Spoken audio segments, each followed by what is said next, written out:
Hello and welcome to another episode of Strictly Healthy. And of course, this is the show that talks about all things that deal with your health holistically. So whether it's personal health or business health. And of course, today is no exception. I'm really excited to be able to come to you. Now, I'm actually on holiday. I am in Wales on holiday on my anniversary, 18 years, and I am still doing this. So consistency, persistency is always key to get your message out on a regular basis. So we're talking business health today, media health, and we are interviewing and talking with Merisha Stevenson, and she is the Director of Finance Style.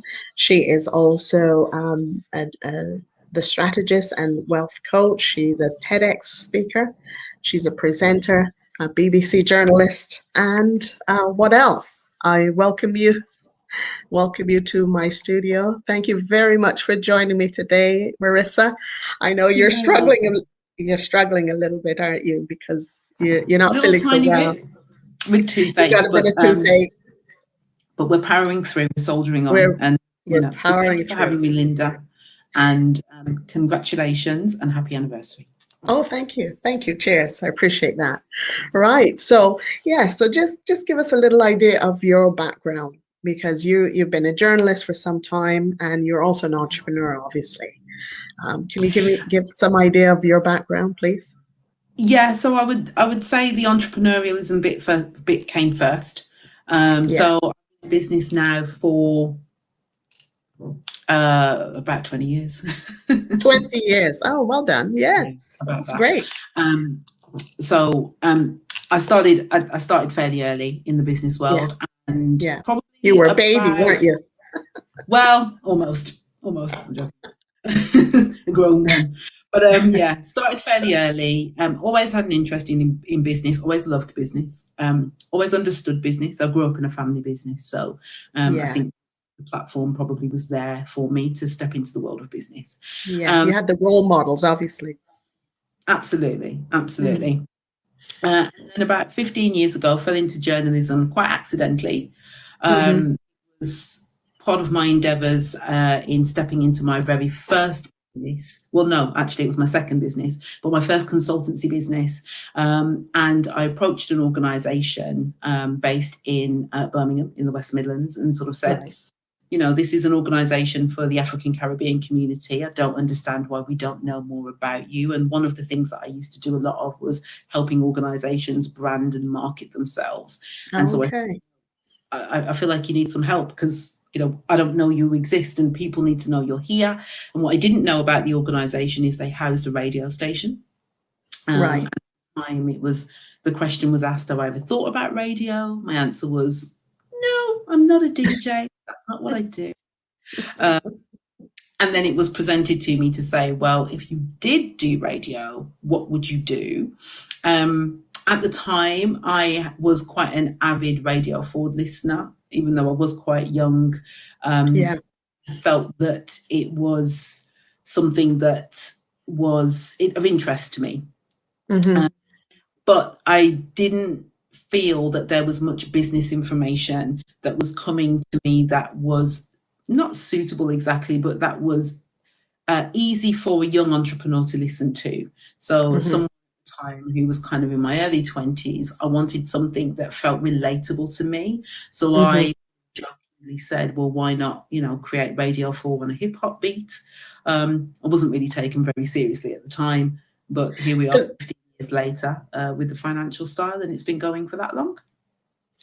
Yes, I did listen to one of your shows actually, and I thought it was well done, because I don't know, but I haven't really listened to Radio 4 that much, but I take it that that's not really the genre that is normally presented there on Radio 4. Is that correct? Well, you wouldn't have the hip hop part, no. Yeah. I think for me, it's about making business and finance accessible and interesting, because it's something that touches our everyday lives and it's something that touches all of us all of the time, but it's not an interesting subject. When people say money, it's often a bit of a turn off. when you say finance, it's like, oh, that's boring. So I wanted, and in all honesty, I'm the sort of person that likes to make everything as simple as possible. Mm-hmm. Um, very Sure. simple, so I understand it, and then I kind of want to, spread the love and make it simple so that everybody else understands it. Mm. So from that perspective, I really just wanted to create a platform that made business accessible and didn't feel like it was excluding you if you didn't understand financial jargon, or even if you're just not that interested or Mm. not in business. Because I think a lot of Mm-hmm. people understanding business is about being in business, and it's not. If you've got a Mm-hmm. job, a description, you are still involved in the business world in some capacity. So what Mm-hmm. does your contribution look like, feel like, and how do you value it? So Yeah. I just wanted to make it, an accessible place, and something, frankly, that, as a really good example, something that my mom would listen to, even though my Yeah. mom doesn't really have any interest in business whatsoever, but can Yes. digest what's being Yeah. said, see how it's relevant to her life. Well, you actually, the one I listened to was quite fun. Even though you said it was about money and finance and so on, I thought it was quite fun because I think you were talking about scammers and what to look out Yeah. for and to, what to avoid. So it was actually quite interesting. So I encourage anybody out there that's listening to have a listen and follow Merisha Stevenson, because I think is well presented. But now Thank you. let's see if we can get in, because I know we don't have a lot of time, and I know you're not feeling all that well. So let's get into the tips that you're going to share with us about how we can approach the media, get the inside scoop on getting the attention of the media, if that's what we need to do.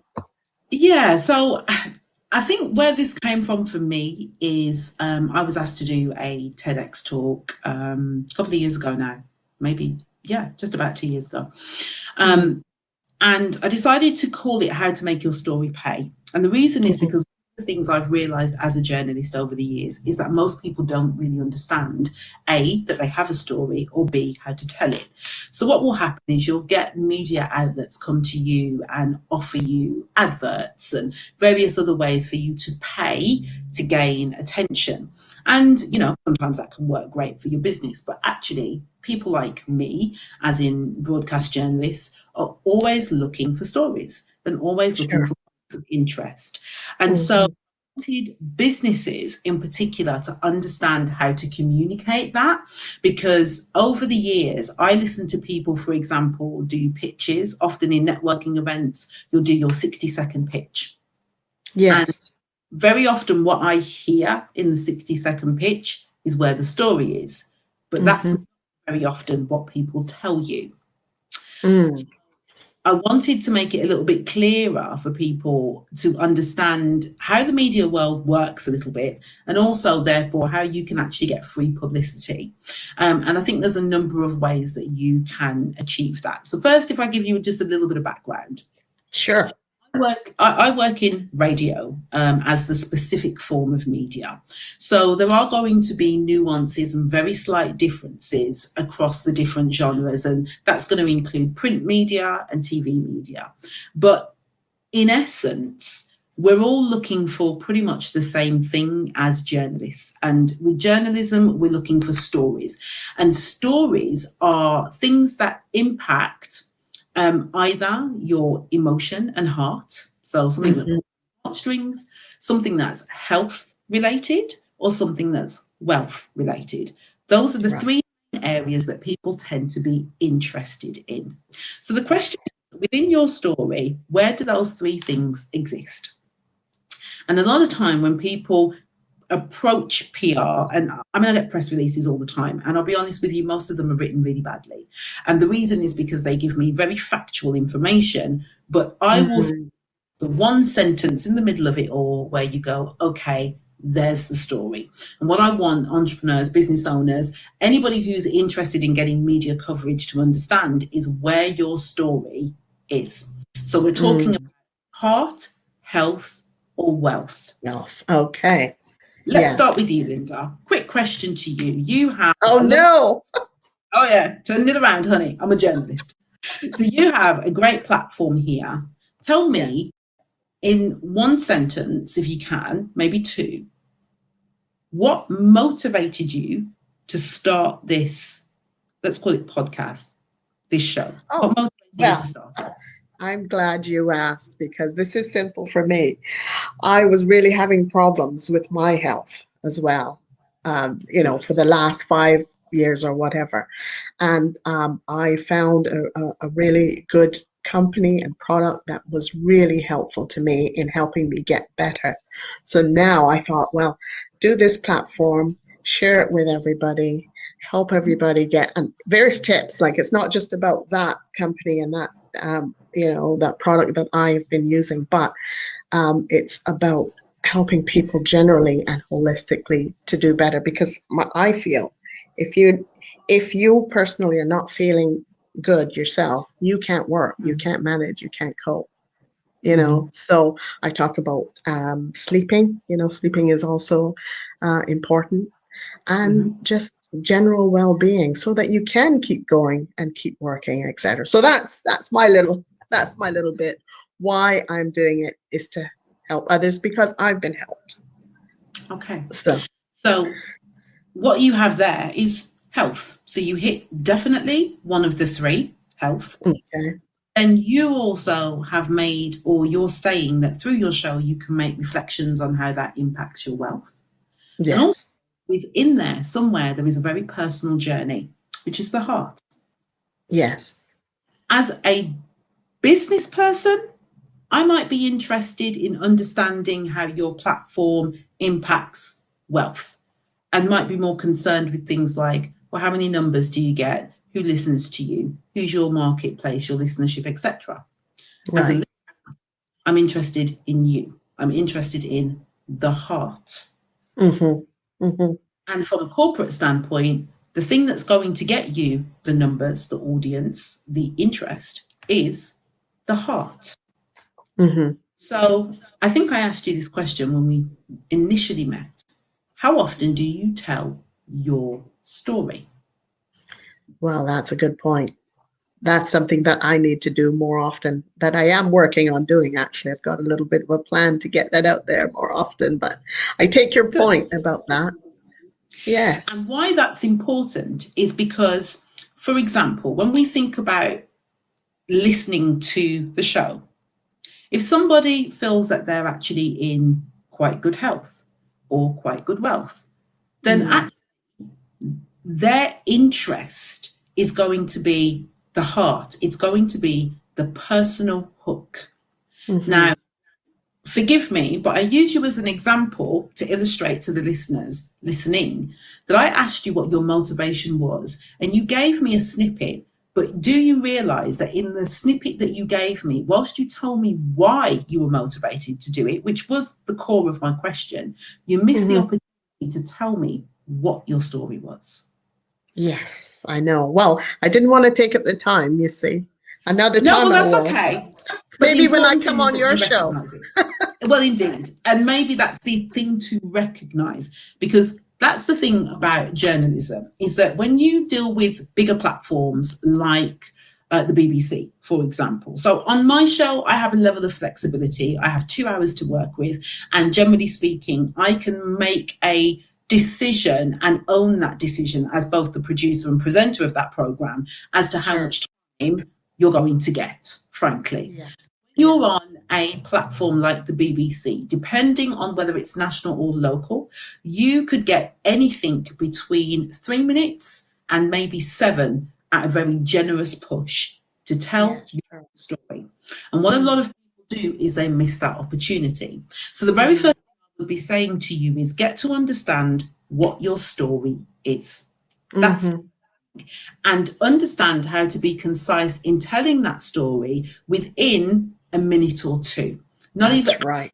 you want to get to the point eventually, if you're looking at national press, to really boil it down to probably 20 Mm-hmm. seconds. Get to the 20 crux of it. seconds. Mm-hmm. Yeah, get to the crux of it and get to it fast. But Sure. what crux is it's the heart, it's the health, it's the wealth. What you can do is pad out the rest later, because what happens is Right. that headline, and think about it like newspapers, okay? Mm-hmm. You read an article or a newspaper, what do? They draw you in with the headline. And That's that right. is the thing that says, here's why you should pay attention to me. And then you Mm-hmm. go in and get the detail. So that's the That's the first. hook. Yeah. Yeah. Understand the hook of your story so that you're able to understand what your story is, and so that you can fit it into any situation that you are in. Because somebody might actually come to you for your expertise and not your story, but it's your story Mm-hmm. that's going to make people engage with you. So that Mm-hmm. I'd say. The second thing is then work out how to shop that story. So How shopping, to what? Sorry? shop it. Yeah, how to sell Shop it. it. Yeah. Shop front. So Okay. Yeah. so excuse the phrase, but shopping or selling your story is now Okay. about putting it in front of the right people. As I hinted at before, presenters rarely are the right people. Producers are. Producers are the people who decide the content of any show, feature, publication. They're the ones who decide. Presenters Mm-hmm. can have input, but generally speaking, it's a producer. So if you are someone who wants to get into media or wants to be in a position where you're getting your story out there, you need to connect with producers. Now, again, depending on the platform, you can find that information out. So if you want a specific show, go to that show, research it, look up their website, see who their producers are. If it's a Sure. national thing, so if, let's say it's like the BBC, very often, if you go to the actual specific episodes of shows that you like, listed right at the bottom will be the producers, Yes, of people course. who you want to connect with. Those are the people who you want to build relationships with. And the thing to note with producers is that, and I say this as someone who is in the profession, it's a very fast paced environment. So, what you find is that as producers, we want low hanging fruit is not necessarily the right terminology, but we go Mm. for so there's You two go things. for, sorry, you were cutting out a bit. You go for what? I missed that. What is quick? Quick. Okay. Two things to consider when contacting producers. Number one, we're really busy. And number two, we need you when we need you. So there is nothing wrong with you periodically contacting a producer if you're not getting through straight away. What that might mean is that at that moment, your story is not most prevalent to them. I would like to think generally I'm quite polite. So if people contact me and I feel like, oh, this is potentially a story I can deal with, I will give them some kind of acknowledgement. Listen, thank you so much. You know, I've got your email. This might be something we deal with in a month or two, or this might be something we deal with in the future. And I acknowledge it. But my lack of acknowledgement isn't to say that I'm not interested. It means I'm not interested now. And Right as now. Yeah. my focus is on news, and Mhm. news is about new. So it just may be that you're not on the radar at the moment, but it doesn't mean that you can't come on the radar. So the first Mm. one is about, I would say this, don't stalk us. So don't email me every week, because then you'll put Mhm. yourself put on the wrong list. Yeah. But there's nothing wrong with touching base Yes. every once in a while, maybe once a month to say, can I remind you of that or what have you? And, we'll pick it up when the time's right. The Mhm. second, as I say, make sure you're getting to the crux of the story and you're pitching that story clearly. I would much rather an email that has got 4 sentences that tells me how this story is relevant and why I Yeah. should care, as opposed to a whole breakdown as to who I am, what I'm about, what I'm doing. Da, da, da, da, da, da. Mm. Mhm. Mhm. I'll get to all of that when I'm interested in the story. Mm. When you're selling your story, get the hook out there quickly and keep contact and do your research. A little bit like a CV, don't send me information to have your story placed on our platform when you've never listened to the show. One way to annoy a team is for you to demonstrate that you don't listen to the show. And sometimes how you do that is that something as simple as getting the name of the show wrong. Mhm. It's not appreciated and it's noted. And Mhm. particularly presenters who have shows in their own personal name, you know, Right. they'll say, do you know, this person asked me if they could be on the show, and yet still they called it something else or the Mhm. old version of it. they're already not impressed. They already don't want to talk to you. You've insulted Yeah, them. So that's interesting. That's interesting. Yeah. yeah, because what I will say is presenters, particularly old school presenters, they used to be referred to as the talent. Um, I'll let people make their own decisions on that. But the reality is that if they have a show in their own name, it's their image. So as soon as you come to them and say, I want to be part of something that a platform that you have, but you haven't done the research, you don't know what they Yeah. talk about, you can't Yeah. suggest where in the show your story would fit in nicely. They know that really you're just looking for a bit of clout and they're not interested. Right. Got it. Be mindful of that. Um, Okay. I think the third thing then that I would touch on, I don't know if there's five, but we'll figure that out in a minute. The Okay. third thing that I would touch on is I think once you know who to give the story to, you know the hook of what the story is, what you want to start doing is thinking about relevance. So, for example, to give you a very good example, there's a woman who I met who we've used on radio on a number of occasions. And over the years, we've used lots of different things. But initially, when she first came into my acquaintance, I knew her as someone who was running a business that helped young moms. And it was Right. related to postnatal depression. And her motivation for starting the business was she had postnatal depression. She had found ways that exercise helped her. She set up a business that allowed moms and their babies to exercise together. Hmm.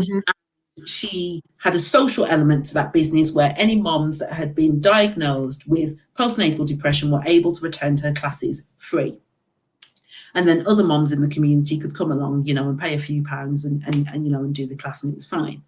Now, what would happen is that she knew there'd be certain times of the year. So if we've got, National Baby Loss Week or National Postnatal Depression Week or International Mental Health Week, for example, she would know that those are great times to step in and say, email to journalists, listen, next week or the week after, it's Mental Health Week. I run this business that's targeting women of this particular situation. If you need someone to speak on that subject, I'm here.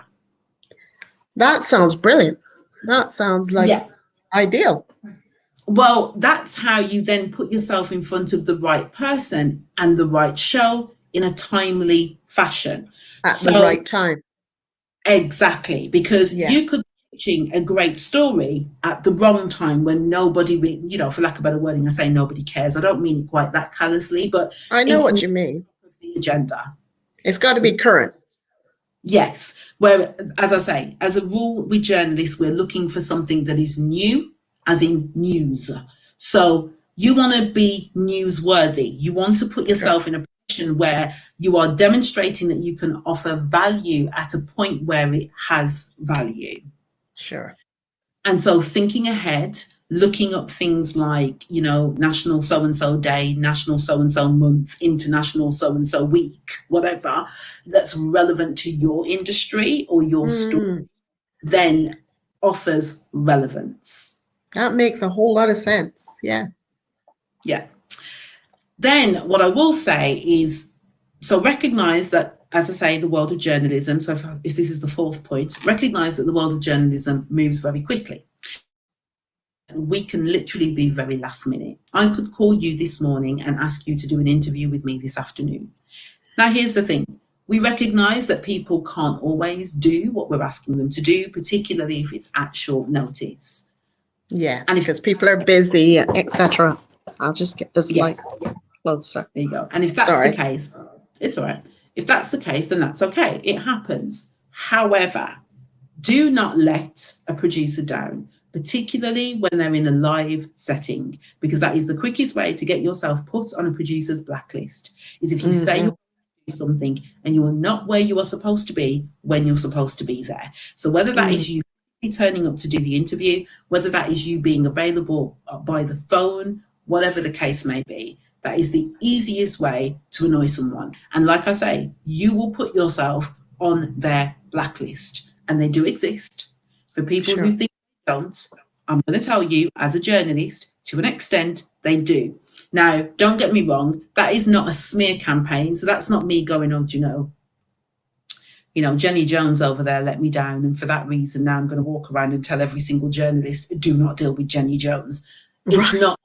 It's not that It's deep. not like that.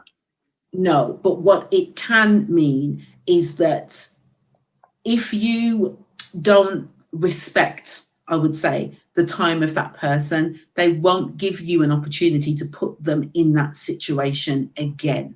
And sure. And like I say, we all understand that emergencies happen, that, you know, things can mean that you have to drop out last minute or whatever. We do understand that those things can happen. But if we've got a full blown agreement and then we get to the time and the place and we're on that phone or we're expecting you to come through the door and that doesn't happen, your phone will get decidedly quieter because frankly, there'll be Yeah. someone else who will fill that gap who will be Sure. more, reliable.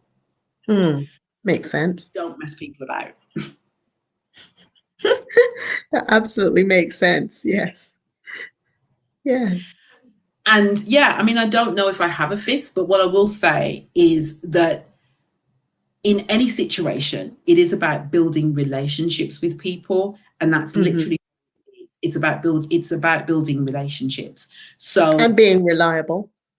yeah, and being reliable, and Mm. and also being courteous, Mm. because there can be situations where you I'll put it to you like this, and this works both ways. You just never know when you will need something, or you never know when you're going to come into contact with someone, and people move around. So somebody who Hmm. you might have come across in print journalism or doing their own podcast at some point might actually become somebody who is working on a different platform, a bigger platform, a wider platform later on. Mm. If you've dealt with them shoddily in the past, then that becomes problematic. And what I will say is, I do sometimes see a bit of snobbery creep in with people Yeah. who become quite seasoned with media. So they start going, oh, I don't want to do the lowly Facebook podcast, and I don't really want to do lowly local radio. I want the Yeah. national scene and this and that and the other. Yeah, sure. Where do you think national journalists and seasoned journalists come from? They come from these lowly podcasts and these Sure. lowly radio stations. Well, So I'm glad you actually mentioned about that because I'm finding, though, that many people are gravitating more to the podcast and more to those types of platforms. I know, yes, okay, if you can get on national TV, that would be fantastic. But it seems like the influencers and those ones doing their podcasts seem to be getting a bigger and bigger audience. So I was going to put that to you and say, what did you think about the balance between the podcasters and traditional journalists and TV shows and radio shows, etc.? I think the difference is maybe freedoms. So, for example, if we're talking about the BBCs, the ITVs, Channel 4s, the Sky Newses, etc. of this world, the reality is Mm, that broadcasting standards that they have to adhere to. sure. Um, and that may mean that, to give a very basic example, on a podcast, you could very easily advertise your services. In some other situations, you can't directly advertise because it's part of the rules of that particular broadcaster. Of So course, yeah. you would have to be a lot more subtle. For example, if you were effectively wanting people to gravitate towards you. So I think that what people find is there's much more freedom in the space of Mm, podcasts. There's often a lot more time and hmm. space to tell your story. More Um, flexibility as well. yeah, absolutely. And Mm. you see, one thing I will say is, as a journalist, I can tell the difference between people who are media savvy and those who aren't. Sure. And I would argue that people who are less media savvy, it benefits a lot less. You could spend a lot of time giving time and energy to large media outlets, and a little bit like chip paper, you might be today's news, but you are tomorrow's chip paper. And so it doesn't necessarily grant you the same level of benefit, because in those 3 minutes the journalist and the station and the show have a purpose for you, and that doesn't Yes. always be the purpose and the story that you want to share. And if you don't know how to weave your story in, you can easily miss that opportunity and then not really get the benefit. Whereas I think in podcast settings, people do get a chance to tell their story, do Yes. to articulate themselves in a different way. And it also sounds terrible, but podcasters tend to be less skilled than journalists. Not always, but they can be. And where that has an impact is, again, if you deal with someone who's actually quite media savvy, they will be able to direct that conversation a lot better than they would if they were with someone who knows how to shut them down. Sure. Sure. Yeah. But sometimes the podcasters and those types are more, I don't know, more human, I guess. And you know, maybe the journalist, because of their training and so on, they, like you say, they might be so specific that there's no real flexibility involved. Yeah, I mean, I don't know if I would refer to it as more human personally. I think I would look Okay. at it more as, like I say, it's about the difference between you having to operate within a set of rules or not. Okay. Yeah. You know, Got when you. you, Yeah. yes, when you work for certain organizations, you have to follow certain rules. In a Yeah. podcast, someone says something controversial and you agree with them, you have the right to say, do you know what? I think you're absolutely right. You know, I do think that XYZ is a load of rubbish. In a professional setting, you can't do that. That's So right. you might be thinking, oh, they are spot on. And actually, what clever journalists do, clever journalists find a way to push their message through their guests. So you'll find that a clever journalist will think, there's a really compelling argument. I can't give that argument. Let me find the right person to speak to who I know Yeah. will do that. Right. Yes. I have noticed that actually with some of the presenters and journalists, you know, they may not be able to say certain points, like you say, bring out certain aspects, but they'll interview somebody that will talk about it and then they'll push them with various questions, etc. That will Exactly. and they keep maybe going back at it and repeating it and pushing and they eventually get the point out or get the person upset. Well, either way, and it depends on what the purpose of the journalism is. You know, I think ultimately podcasts in general are a lot friendlier in the sense of they're not always there. You know, 9 times out of 10, people interview people they like or Hmm. they see value with. Very rarely in a podcast setting, it's not to say it doesn't happen because it does, but very Mm. rarely podcasts constructed to challenge people. Yes. So, you know, it's a lot easier for us to have a chit chat and a conversation in a space where I feel safe and I feel liked. Whereas, you know, if you're going to be on, you know, a major news network and actually it's a pretty controversial subject, the reality of the matter is that you could get pushed and pushed hard. And if you That's don't know right. how to handle that situation, and even when you think you do know how to handle that situation, it doesn't mean that it can't go spectacularly wrong for you. So, you know, it's all Yeah. about purpose, and I just think their purpose is different, but that's not always a bad thing. Sometimes it's nice to see Mm. in lots of different settings. And the thing is, I notice with like podcasters you know, people like that, people like myself, etc. We can also repurpose the videos and the whatever the creations that we're making. You know, they can it can go on Spotify, it goes on TikTok, it goes on Facebook and wherever else. You know, and the Absolutely. messages is getting out all over the place. So it's actually quite a nice platform, I think, and useful platform. Yeah, I mean, streaming culture has changed the way that we consume information. So Yes. again, to be, I mean, you know, I'm sure you remember, Linda, because I remember the time when, you know, the channels used to end in the evening. You know, Yeah. of us remember those times, whereas now you can pretty much stream anything at any point. And so Mm. streaming culture gives convenience and allows people to listen to things in their own way and in their own space and in their own time. And I know that my consumer habits as a viewer is very different now to what it was even 5 years ago, maybe even 2 years ago. So Sure.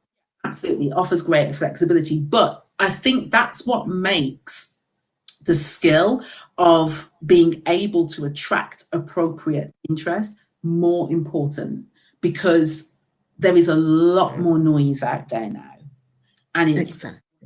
stand out above it, because these days everybody's an expert. Everybody, has got a story. How do you make the difference? And the difference is when you can be the one that provides the hook, as opposed to somebody having to tease that hook out of you. It's going to make you more attractive and more appealing to that individual. And then when you get into those settings and you can be considered what we call a good talker, then you'll get callbacks for all sorts of things. And going back to the lady I referred to earlier, we started off with very specific conversations with her. Now there's all sorts of things that we'll invite her to have a discussion on, because we know that she's a good talker and she has the cheek. Right. Yes. She has general information and views. Oh, there is a final thing. The final thing I would say, actually, as a journalist, is don't make it difficult for me to find you. Sometimes people make it really hard to find them, and I'm just going to move on to the next person. So, for example, if you want media coverage and you're using your website as a space to attract media coverage, have a telephone number there. Don't make me have to email you all the time, because I'm going to call you faster than I'm going to email you. Well, I could never, speaking of having a number on a website, and so I could never understand people that don't have their phone number handy or whatever. I could understand emails might be a problem, but there's the contact form as well. But a phone number, you're absolutely right. You need to have that Yeah, sort of information handy. well, this is the thing, because I've had that situation. I've picked up on a story. I've thought, oh, this is great. I've tracked the person down. I mean, generally speaking, journalists are pretty good. We're pretty good at stalking you. Do you know what I mean? So 9 times out of 10, if we really want to find you, we will. So, you track the person down. Then you get to their website, let's say, and then you've got a contact form, and you fill in the contact form, or you even see an email address and you send the email address. Well, I mean, I had it with a couple of young ladies recently. I think they responded to me 3 weeks later. Listen, by then I'm not interested. The world has moved on. Oh, yes, absolutely. Absolutely moved on. Well, You know. any other points that you want to share with me? Because the time is sort of gone now, but just wondered if you have No. any other points you want to share. You know what? I would just say to people, more than anything, find your story. And what I will say is that's not just about PR for media. Okay, that's one benefit of finding your story. But actually, finding your story is a great benefit for your business. Ultimately, as human beings, we buy each other. We don't necessarily buy each other's products and services. I need to buy into you. I need to like you. Yeah. Mm, So actually thinking about being in that space first and mm, understanding what is it that makes people connect with me is going to be beneficial for you in lots of different settings. And media just becomes one of those places where it offers you benefit. But I would say that to people. I think so many times I've found entrepreneurs in particular undervalue the power of their story, and something that might seem insignificant to you is exactly mhm. what somebody else needs to hear. I mean, to give a very brief example, I experienced a miscarriage last year, and Oh, sorry. while it was something I found, difficult to talk about, I was going through the grieving process to an extent, still am, and, to an extent always will. But when I Wow. felt ready to share that, it is something that I chose to share, particularly because it's an issue for Black women. And there's a lot of information at the moment that's starting to trickle out more and more about how our experiences of pregnancy and birth, it can be very different to our counterparts in other communities. And Yes, I've been hearing a lot about that. Yes. well, this is it. And what was really interesting with me is, I shared that as a woman in my 40s, because I feel like it is the sort of thing that, can affect women of my age. And I feel like maybe some of the issues or concerns can have slight differences to if this happened 20 years ago. And I'm saying that to say that it doesn't reduce a woman's experience if it's happened to her younger, but there is that difference between maybe feeling like, oh, I've got time to try again, or feeling like I don't know if I do have time. And so what does that look like for me? So the purpose of me sharing that story was in part to say, actually, as a woman in my 40s, that it's a very different conversation, and I'm having to think about things in a different way. Now, what was really Mm, interesting to me is that conversation was very much directed, in my view, at women of my age. mhm. Still, I had younger women in their 20s and in their 30s then contact me or reach out to me and say, do you know what? I get it. I actually understand what you're saying, and I felt that as well. And even Mm, someone quantifying it and saying to me, well, I know it's a bit different for me, and it's kind of like, well, actually, maybe it's not, because maybe I've made an assumption that it's different for you. But what you're showing me is that as women and as women of color, we're having a collective experience here, and it's almost like the more of us that speak about it, the more it opens up the door for other women to speak about it. And even mhm. men, interestingly, a couple of men who I know in my professional life who literally, one sort of almost came and rubbed me on the shoulders the other day and just said, I had no idea that you were experiencing, and Yes. didn't, Yeah. had no clue that anything was going on, because for me, you just Yeah. continue to do your work and run your business and do all the things that you do. And, and he sort of said, I really take my hat off to you, and sort of, gave his regards. My Mm, point being is that by telling your story, what you're effectively doing is helping people know who you are. And people exactly. into who you are if Yes. they don't know who you are. And Yes. we come from, and I use the term we colloquially, I feel like I'm part of a generation, and Linda, you may understand this, that we were brought up to keep things very close to our chest, to not necessarily divulge things that we consider to be private or personal, and getting into that habit of learning how to tell your story and even how to recognize that you have a story is as much a skill as telling it. So I'm saying, in the world that we're in now, branding is no longer about colors and themes and mission statements and the big pomp and ceremony. Branding is about stepping into the world with authenticity and recognizing that Yes. we are all part of a wider story, and telling our individual pieces. We don't know how it's going to offer value to people, and it's not for us to decide, but by putting it out there, it will do its work. So I say that start off by finding your story. That is absolutely fantastic. I really, really appreciate that and appreciate the tips, because you telling me your personal story, you just see that how it warms people to you as well, and then they can relate to you and they can understand you a bit better, as you say, and see, where you're coming from. So it's not just about, oh, here are the facts and here's, this list of things, but who are you behind the whole story of it as well, too. So Yeah, and I you know what? take that. Also, what makes you trust me with your story? Because your story is a gift and your story is precious. And sometimes by me sharing Mm, a little bit of me makes you feel comfortable to recognize that when you're sharing that bit of you, it's in a safe mhm. space. Yes, good. Absolutely fantastic. Thank you so, so much for your time. So You're I'll let you welcome. Thank go you for now. having me. And I hope we can have you back again at another time, possibly to share more about this sort of horrible time you went through or going through as well, too. No, well, indeed. And as I say, Indeed, when you can. I look forward, Linda, to hearing more of your story. Absolutely. I will work on that some more. Thank you again. All You're right. welcome. Bye for now. Bye bye.